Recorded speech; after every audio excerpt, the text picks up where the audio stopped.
Hey guys, Ranger here, and welcome back to another reaction interview. And this is to the fifth episode of DuckTales, which is Terror of the Terra-firma. So this should be a very interesting episode. Sorry, Terror of the Terra-firmians. So let's begin, dive in, and see what awesomeness awaits us. Because this should be very interesting. Start the video in 3, 2, 1 click. Of the series so far, this is my favorite episode of the series. And there's a few different things. The story basically, I'm really glad that they have continued with this and actually have had Lena in on the Ducks' adventures, on everything that is going on. I'm really glad that she did not just take a back seat to like after her introduction in the last episode. I'm really glad that she didn't just take a back seat and that she was actually a very prominent character in this episode. Pardon me. Every bit as prominent as Huey, Dewey, and Louie and Webby themselves. I'm really glad that she did play a very good part in this, and that it wasn't just like she didn't just take a back seat to the whole thing. I'm very glad for that. And someone told me before that I would come to that her character was really interesting, and that I would really find her character interesting. And so I'm really glad that someone has teased me with that. So thank you very much for that. But like I said, I really don't. I don't want any spoilers. Now, I don't consider that a spoiler whatsoever. That's not a spoiler. That's just a tease. So I really, honestly appreciate that. So thank you, letting me know that I don't have to worry about her character is going to be completely evil. So, or hopefully not. So thank you very much for that. Thank you so much.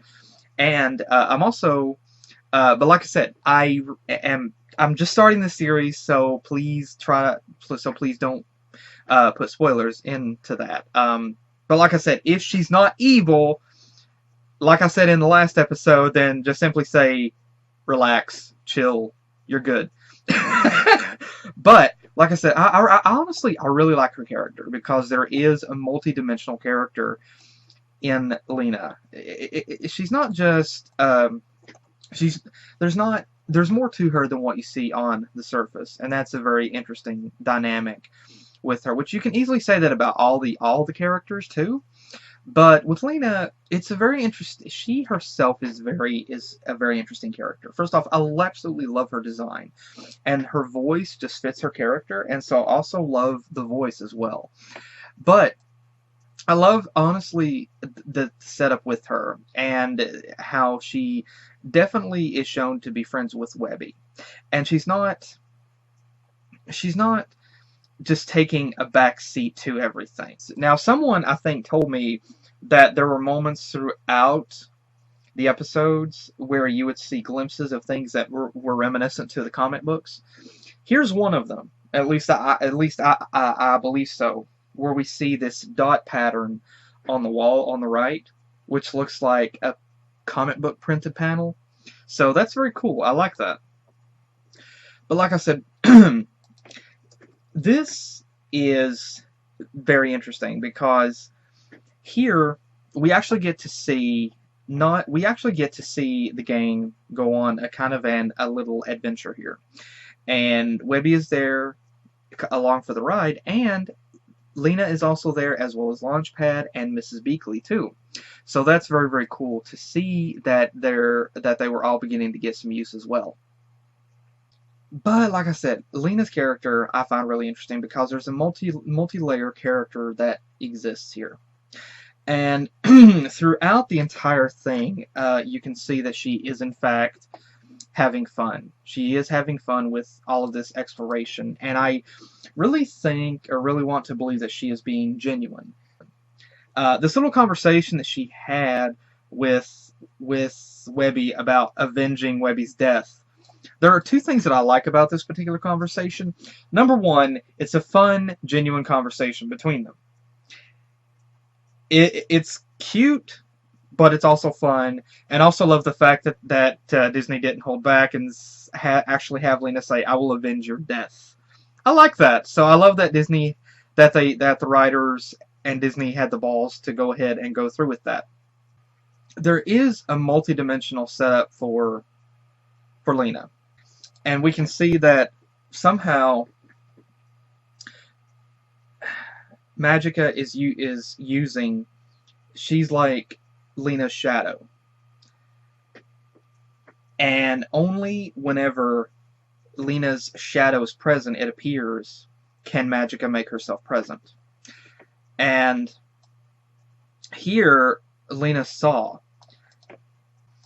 And what she did was she moved over to the side so that the shadow would not be present. And I don't know if possibly it's a combination that she was afraid of what Magica might try to do if Magica could do anything in that shadowy form. But she also did it so that Mrs. Beakley wouldn't see it whatsoever. So this is a very interesting premonition for what is to come later on. But there is more. There is of course more to it. We see that even though Mrs. Beakley was upset, of course, even though Mrs. Beakley was upset at Lena, and at first initially blamed Lena for this whole endeavor, Mrs. Beakley was in fact willing to help, and I think that was her basically that was the caring, that was the caring nature of her. We also got to see more of that caring nature whenever the subway car began to crash, and Mrs. Beakley uses herself as a sort of both a shield and a barrier. She manages to cushion Lena between herself and the subway car to try to cushion to try to cushion everything that is, all of the vibrations and everything. But we see some really good further development here whenever Mrs. Beakley herself is knocked out. She's trapped underneath the subway car, and Lena is the only one there that is actually able to try to help. And we finally get the voice for Magica, and she tries to tell Lena. Oh, also, I have to go back because it's a scene that I missed. That moment that Mrs. Beakley asks Lena, "Who raised you anyway?" There's a moment of a mixture of different emotions that appears on her face. And at first it's kind of a moment of shock, followed by a moment of sadness. And we did hear that Lena called Magica Aunt Magica. So I'm wondering, following this particular scene, we see Lena's expression to Mrs. Beakley. And the moment of sadness could, and everybody already knows probably the setup for this, but this is me just speculating early on. I'm just going to do what I normally would do, and just speculate and analyze and theorize. It could be that her parents are no longer around, so she was raised by her Aunt Magica. And it could be theorized that she knows that Magica has done some bad things in the past, and this could be possible evidence that Lena does in fact have some humility about her, and that she knows she is mature enough to know right from wrong. But there's a possibility that she's actually using her own Aunt Magica as well for her own personal gain, and that she's actually playing her Aunt Magica by making her think she's doing what Magica says, but in actuality, Lena could be just using it to her own personal advantage. And this expression that she gives Mrs. Beakley here kind of tells me that she's a little upset at Mrs. Beakley for bringing forth the subject, but it also tells me that she could be saying here, "You don't know me. Don't act like you know me." And here we begin to see her expression completely change to one that is totally downtrodden. And she begins, as Mrs. Beakley begins to converse with her, she's just completely stoic and unmoving, and at this point, I can't identify what is going through her head. There could be a mixture of emotions that is resonating from her. And it's sadness. I'm theorizing that it's a mixture of sadness and probably a feeling of loneliness, that and a feeling of sadness, possibly, maybe because of her parents, maybe because of her aunt Magica not being on exactly good terms with anyone. She probably feels lonely as well, and and Webby is probably the first really good friend that she's had. And for the first time in a long time, she's actually having fun and enjoying life. And whenever Mrs. Beakley refers to the futures of the rest of the family, Lena questions, what does that make her? What does that mean for her? It's possible that here, even she is uncertain about her future. She's not sure. Maybe she's uncertain of the path that she should take. Maybe she feels that she's being twisted and pulled, yanked in different directions, and she's fighting her own battle. She's trying to pick her own future, her own path to take, and it's a complete struggle because it deviates from what some other people want of her. I will say I really love Lena's character in this segment where she decides to use her own wit to free the subway car, and she completely spins a crowbar like it's nothing, and begins, like, I have a feeling that this girl, she's done some things like this in the past, but there's a theory that it's a scenario where she, but due to Magica, she possibly was around the wrong crowd. But now she has a chance to, because of Webby, because of everyone here, she has a chance to live her life to its fullest and make good choices. Choices that will help to further dictate who she is. Help her choose her own path. And not be the same person that possibly that Magica thinks that she should be, or that Lena herself thought that at one point that she should have been. It's sort of similar in comparison to Kovu from Lion King 2, Simba's Pride. He had a heritage that he was expected to live up to. He had a legacy that everyone in that pride expected him to live up to, and they wanted him believe that he should take down Simba and become the real king of the Pride Lands, that he should completely kill off and dethrone Simba. However, because Kovu met Kiara and started hanging out with her and Timon and Pumbaa, it exposed him to a more positive side of life, one that had a greater effect on him. And he was opened up. Instead of being brainwashed to be bitter, to be full of hatred, instead he was shown love and friendship, kindness, loyalty, something that he realized that he wanted. And so that's whenever he chose to stand against his own pride because he wanted to do the right thing. And and I theorize that could be what Lena, the situation that she is currently in.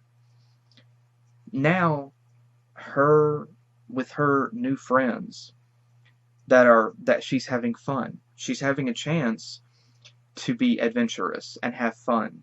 She's being shown kindness. And as a result, it's affecting her. Not in a negative way, but it's opening her eyes to there being more to what she knew before, more to the world. And now, not just her eyes, but it's opening her mind and her heart to that. And there's a moment here where Mrs. Beakley herself is both a little shocked by Lena's I think she's probably shocked by Lena's wit here. But it really progresses, and we really see the deepest development with Lena later, whenever Mrs. Beakley's trapped underneath the train car. Magica wants Lena to leave her. But we see a moment of humility here with Lena. And I believe that this is the moment whenever it's like she has, at this particular moment, a choice to make for basic human decency, or duck decency, if you want to say, or choosing to side with her Aunt Magica. And here, she has two sides. She knows that if she leaves Mrs. Beakley here, she could die. And it would also destroy Webby. And probably knows that Webby herself wouldn't have any other family, theoretically. But Lena, possibly, doesn't want Webby to have suffered, theoretically. Again, all of this is just mere conjecture. So if I'm wrong, I deeply apologize. But I'm just looking at this from a psychological and theoretical standpoint. It's a possibility that Lena does not want Webby to have to go through and have to try to make the same choices that she herself has tried to make. And so that's why she's chosen to help Mrs. Beakley.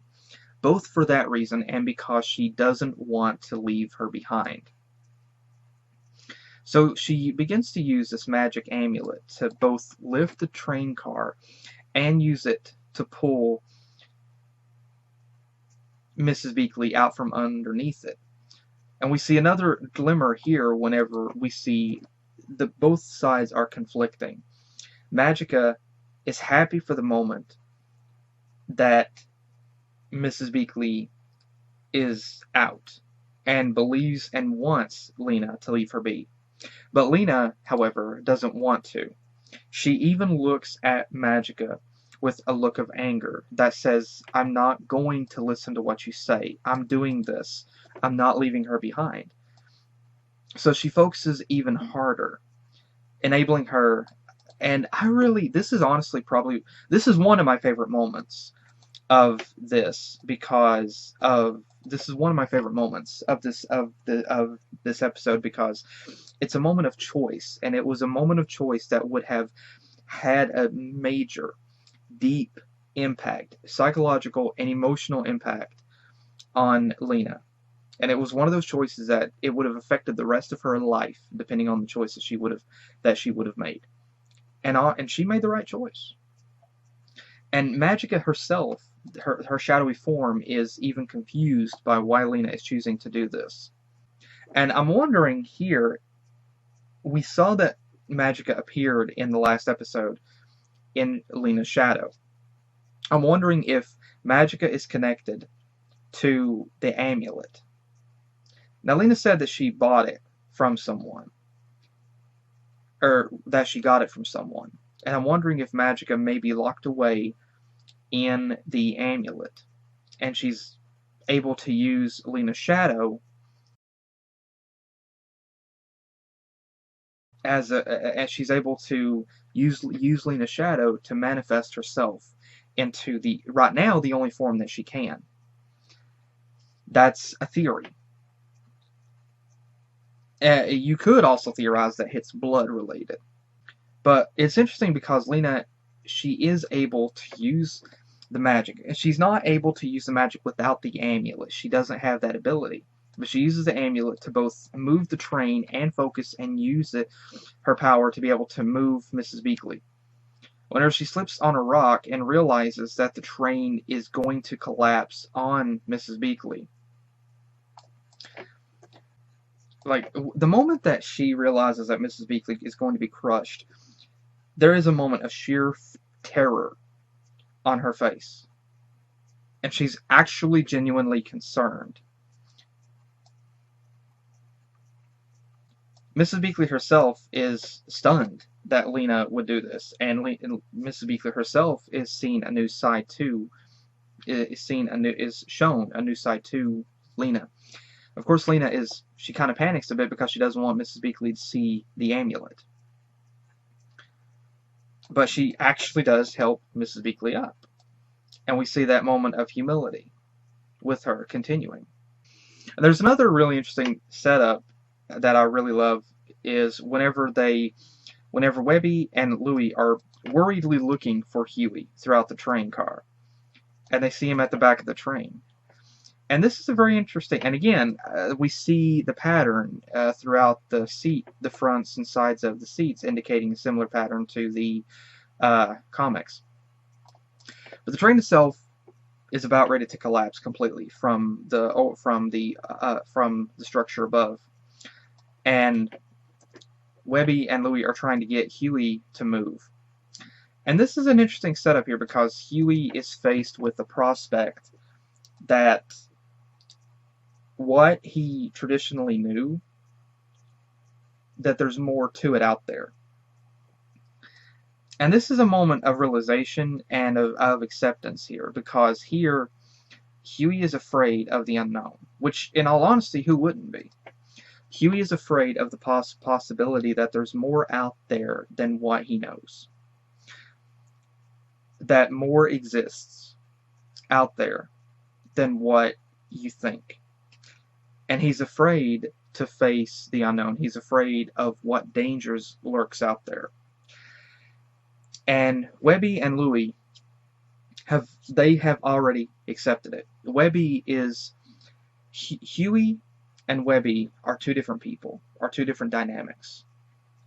Webby is the kind of individual that she believes that there is more out there than what you can traditionally see. And you can look at this from a perspective of paranormal, or you can look at this like paranormal or extraterrestrial, that there's more things out there, more to our world than what meets the eye. And Webby is one of those that knows that it's out there. She believes it. She has accepted it, and she's ready, she's willing to take the leap and face that. Huey is someone that is afraid of what exists out there. It's more comfort for him to be in a zone where only what you traditionally see is what's there. He's afraid of facing the unknown at this point. And here, quite literally, this was a life or death situation where he could choose to move and embrace the unknown and live, or he could choose to be stuck in that situation and die. And here, this is a very beautiful moment whenever Webby is like, let's face this together. And Huey here decides this is a moment of acceptance and maturity for Huey, because he puts the book away, accepting, he's still uneasy about it at this point, but he accepts the reality that there is more out there than what you see with your eyes. Louis makes a comical mention about it being an interesting turn during the third act. There's always like 3 or 4 acts to a story setup. Usually the third act is where you have the drama. That is where you usually have the conflict section, or the conflict segment of the plot, and then the fourth is the resolve. The first, I believe, is character establishment. Story is establishing the characters, establishing the story. I forgot what the second one was, but the third is usually the conflict, and the fourth is the climax, the resolve. Very interesting for him to point that out in this. But there is a moment here continuing, and it's little moments, but whenever Webby and Mrs. Beakley hug, we see Lena first sees that. She first sees them. And then we see a look of hurt on her face. And again, there's a few theories that I have for this. One is Lena could be feeling guilty that Magica is trying to use her to use them. And she could be feeling some guilt over that. But I believe that the biggest thing that we're seeing with this particular scene is here Lena could be feeling a lack of, she wants the same, she wants for her, could possibly want for her and Magica what Webby and Mrs. Beakley have here. But she feels a loss of that. She knows that Magica is not like Mrs. Beakley. And so here she feels a sense of loneliness. That possibly the only other family that she has doesn't treat her this way. And so she feels alone. And so it's understandable why that Lena would hang out with Webby so much. You know, why that she's already hanging out with her in the very next episode. From her introduction. You know, like, it's kind of a dual means. On one hand, she could be doing it to try to help her to forget, to try to help her to not feel lonely. But she's also doing it because it's the only sense of happiness and sense of having someone in her life that she actually has. And later, closer to the end of the episode, Magica makes herself present again in the form of Lena's shadow and questions why that Lena decided to help. To which Lena says to Magica, that's why that she helped. Whenever Mrs. Beakley tells Lena that she's welcome at the mansion anytime, and would she like to come back and have pancakes, and Lena tells Magica that's why. And she tells Magica that's why, that she has to play the long game. Lena happily runs off after them. And again, I see two different things going on here. And again, I apologize if I'm wrong in all of these theories, but I don't want to leave the theory out. I want to put all of these theories in there. The next thing that I see in this particular scene is whenever Lena makes the remark that she has to play the long game, I see an expression of doubt in Magica.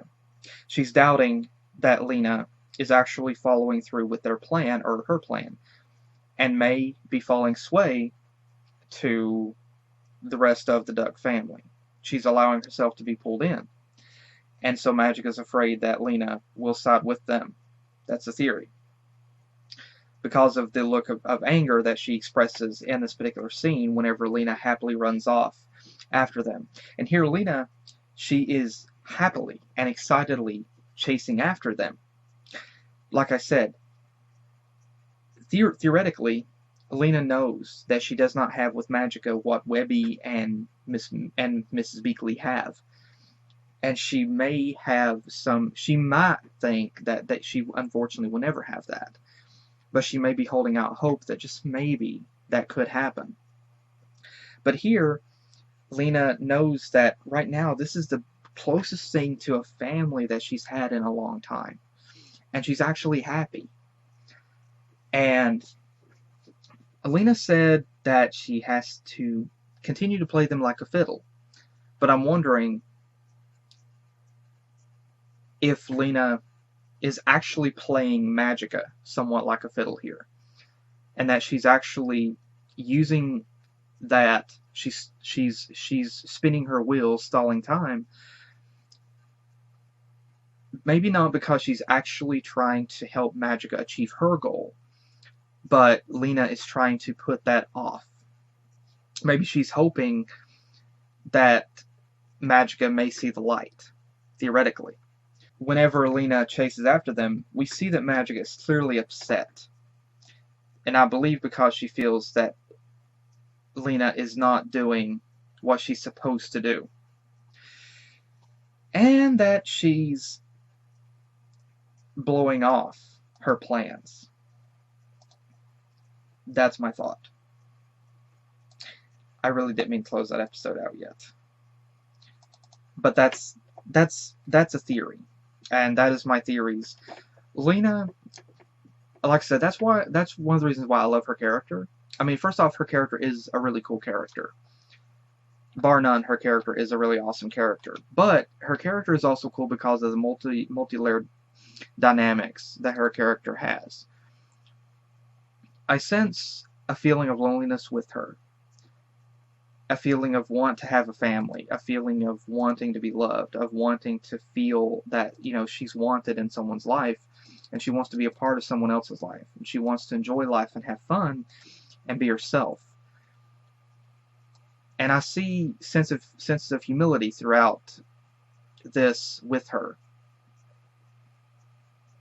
I see senses of humility within her throughout this episode, and senses of her genuinely having fun, and fear of what Magica may do.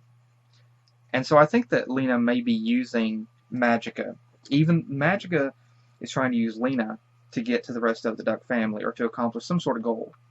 But I believe that Lena, it appears here, she may not actually be now trying to do what Magica wants, but she's actually more opening up to Webby and the rest of the Duck family. She's having fun, and she's actually feeling like she has a place where she belongs now. And so she's actually now more conflicting with herself. It's more of a mental and emotional conflict on what path should she take, who does she want to be.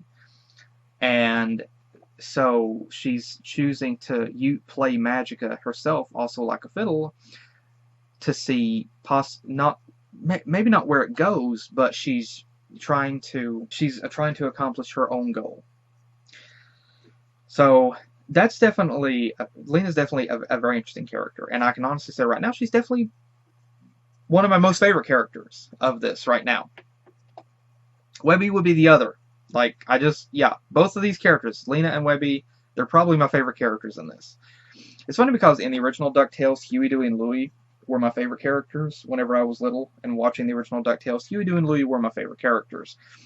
It's completely turned around now because while Huey, Dewey, and Louie, I love these guys in this, Webby is just so freaking cool, and Lena, so they're definitely my favorite characters in this. But don't get me wrong, I mean, Huey, Dewey, and Louie are definitely behind them. But there are other dynamics as well going on, in that Huey didn't believe that I started to say Teletubbies. I did. Terra-firmians. Sorry. I literally had to look at the episode title. Terra-firmians. He wasn't sure that the Terra-firmians actually existed. And it's an interesting setup because Lena makes the remark later that with the adventures that they had been on, but yet Huey doesn't really believe that the Terra-firmians exist. And like I said, Huey was one of the, how can I put this? There's an interesting dynamic in that Huey represents the scientific person that tries to use facts and logic to try to explain every single thing out there.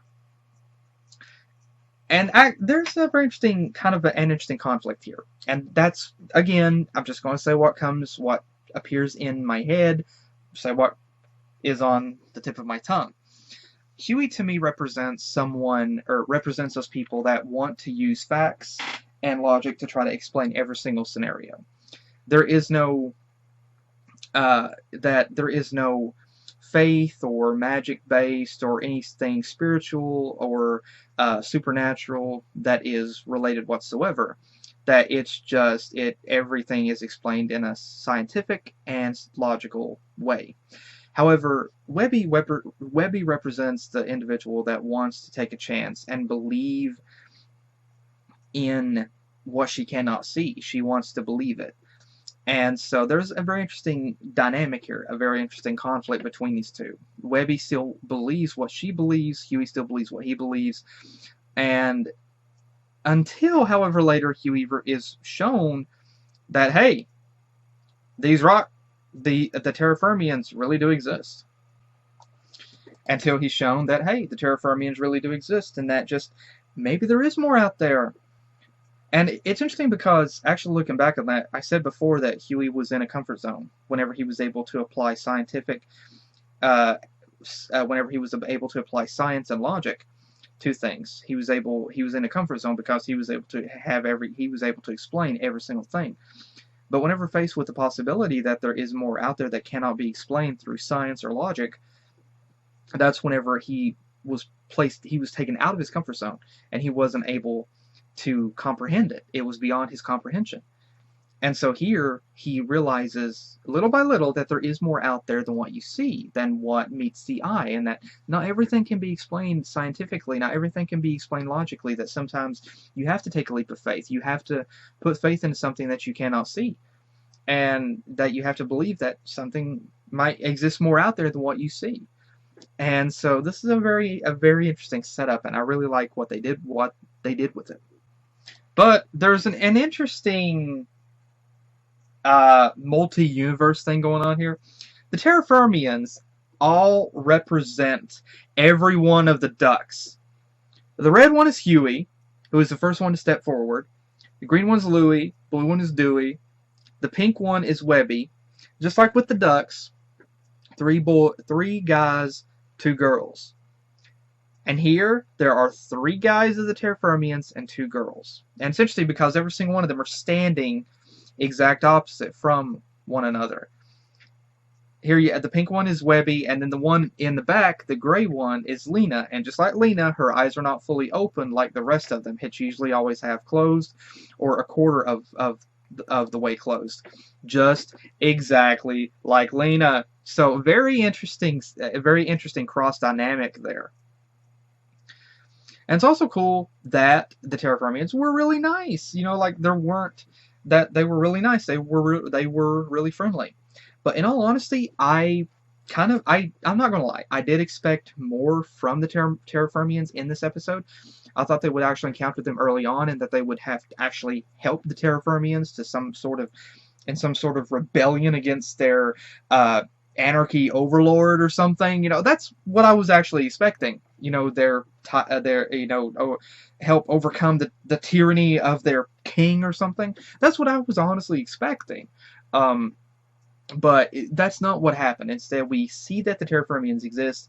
They are friendly people, cute actually as well, and they they don't look like rocks. They look kind of squishy, you know. And so we see that they really do exist, and we got a little glimpse of them. And I have a feeling, I could be wrong, but I'm wondering if there's going to be more to the Terra-firmians later on, if maybe we'll see them much later on. And then there was a gimmick throughout the entire episode that Launchpad thought he was a mole creature. And no matter how much that Dewey continued to try to convince him that he wasn't otherwise, all it took was for Mrs. Beakley to say, "You're not one," and he's like, "Okay." Like, really? Really? But I really love the logic that Dewey did apply to Launchpad, in that I really love how that Dewey was able to reverse the logic. Because Launchpad kept saying, "You're a mole creature, I'm not. I'm the good guy. You're the mole creature, I'm not." But then but Launchpad said anyone can be a mole creature. And Louis told him, "Well then, by that logic, you could be one." And that's whenever Launchpad was like, "Oh wait, you're right," because he was then faced with his own logic. And honestly, I love that. I love that because and this is a more simplified, more lighthearted way of doing that in real life, because there are times in real life whenever you will run into somebody. I've seen it before. You'll see these people on articles like on Yahoo. You see them on other articles. You'll see these people here on YouTube as well, and forums, and everywhere else really, that they have their own logic that they apply, and then you can try to reverse the logic back at them. Not everybody, actually 99%, most people are not as mature, are not as intelligent or mature as Launchpad. And that's saying it loosely, considering it's Launchpad. But not everybody is like Launchpad to where they're like, "Oh my gosh, you're right," and then they see their own logic. Most people, whenever you reverse their logic back at them and apply it to them, to their life, that's whenever most people do not have the maturity level to accept it and realize, oh my gosh, you're right, I'm sorry. Most people are like, most people will thumb you down, or they're like, I can't deal with you right now. They don't want to accept that their own logic has flaws and that they're wrong. Yeah, I really did enjoy this episode. This is definitely my favorite episode so far of the DuckTales franchise, of the DuckTales series, of the new series. This is definitely my favorite episode so far.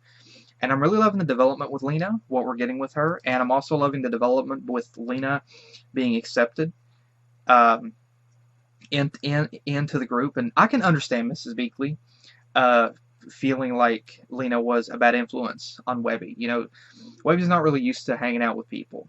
She spent so much time inside the mansion. So, you know, I'm not whatsoever putting Mrs. Beakley on the spot here, because she's just doing what, you know, what a normal parent or parental figure would. She's trying to make sure that her niece is exposed to good role models. And so she was afraid that Lena would be a bad role model for her.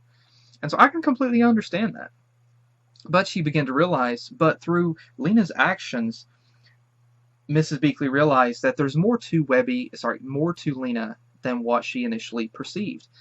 And she even admitted that she misjudged her, and that there's more to Lena than what she can see with her own eyes. And honestly, you could actually say that that's a dual dynamic, and that it worked two different ways. It was a similar scenario, but it played out in two different ways. In that Mrs. Beakley was like Huey in this episode, and Lena was the Terra-firmians. Huey initially didn't believe that the Terra-firmians existed, and he wanted to apply logic and science to it, and believe that they didn't exist. He didn't believe that there was anything more out there than what could be explained through science or logic. However, he saw with his own eyes that they existed, and so he had to open himself up to that. There was a similar dynamic with Lena and Mrs. Beakley. Mrs. Beakley initially perceived Lena to just be a wild child, a rebel, and that she was just a bad influence. However, she saw that Lena does have her own wit. She has her own skill set, her own skill level, and that she saw through Lena's actions in actually rescuing her that Lena does care. And it opened Mrs. Beakley's eyes and made her realize that there's more to Lena than what she herself saw. And so it's a very interesting thing going on here. And I really love this episode for just everything that happened in it. It was a very fun episode. I love it. It was a very cool. It was a really fun exploration episode as well, and very cool to see that. But like I said, train tunnel. They didn't run into any ghouls or glowing ones. Actually, if they had just walked about 20 feet down, they probably would have. But yeah, like the train tunnel kind of give me Fallout 3 vibes, man. I hate those subway tunnels. Maybe because I'm just a little bit claustrophobic. But again, I love this episode. Love what they did. Well, love what they did with it. I'm looking forward to seeing what develops in the next episodes as well. But again, to Disney, to everybody that worked on this episode, thank you all so much. Love what you did with it. It's great. It's a beautiful episode. Thank you all so much for all the work and effort that you put into it. This is a great episode, and I really loved it myself, personally. And so thank you all so much. And also thank you guys again for joining me. Hope you guys enjoyed, and let me know what you think in the comments as well. And hopefully I will see you guys in the next video that I do. Take care.